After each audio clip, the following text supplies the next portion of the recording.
Uy, nakita kita kagabi sa Kalye 7, ah. May kasama kang chika, babe. Sino yun? Ano ka ba? Pinsan ko lang yun. We, di nga. Sino yun, babe? Kamaingay. Baka may makarinig sa atin dito. Issue pa yan. Ay, nako. Ikaw talaga. Pero, boy, by the way, back to work na naman tayo ngayong araw. Kaya nga eh. Alam mo, hinahantok pa ako. Naparami kayo siguro nang inom kagabi, no? Hindi nga eh. Sakto lang. Ganun lang talagang oras kami mo eh. Uy, boy. May customer, oh. Ah, sige. Teka lang ha. O, sige.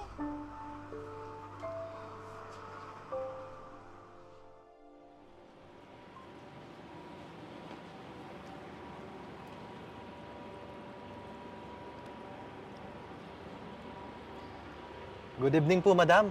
Welcome po sa Kalye 7. Anong maganda sa gabi? Doon ka nga. Pasensya na po, madam. May I have your order, please? Alam mo, may ginagawa pa ako eh, no? Pero sige na nga, isang kape. Yun lang ah. Excuse me po, madam. Yun lang po ba? Meron pa ba akong ibang sinabi? Tanga ka ba? One order of coffee, coming up. Bobo. Kulit.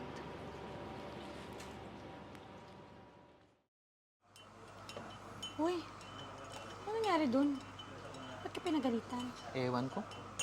Meron ata eh. Ganun ba? O sige, ako na yung magatid sa kanya ng kape na yan. Sigurado ka? Oo, Baka ikaw yung mapagalitan, ha? akong bahala doon. Sige na, akin na yan. O sige, salamat, ha? Oo, sige.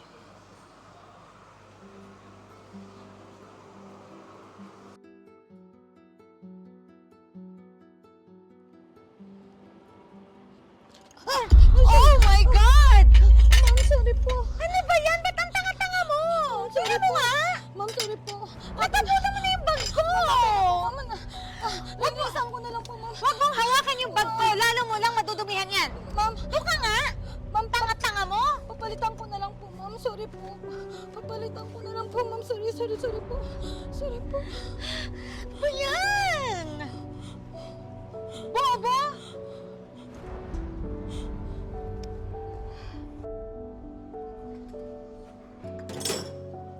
Uy, napagalitan ka rin? Oo. Natapunan ko kasi ng kape yung bag niya. Ayun, dragon mo. Grabe naman. Okay to, kape. Bilisan mo. Baka mapagalitan ka ulit. Salamat ha. Sige.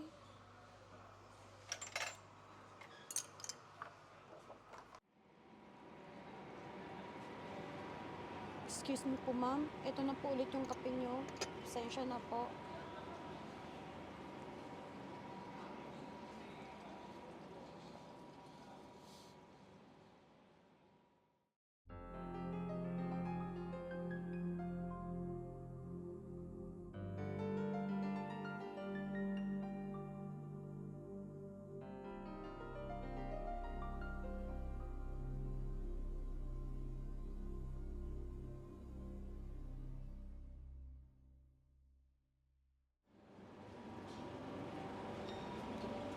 Excuse me po, ma'am. Within 30 minutes po, ma'am, magsasara na po yung cafe. Ibibill out na po ka namin kayo, ma'am, ha? Bill out? Tinapunan mo yung bag ko ng kape. Ano yan? Pagbabayarin mo ko? Ma'am, pasensya na po, ha? Pero, pinalitan ko naman yung kape niyo, ma'am, di ba? Hindi ko naman siguro kailangan, ma'am, na ako po yung magbabayad ng kape niyo, ma'am. No! Ikaw ang magbabayad. Mamili ka. Kape o yung bag?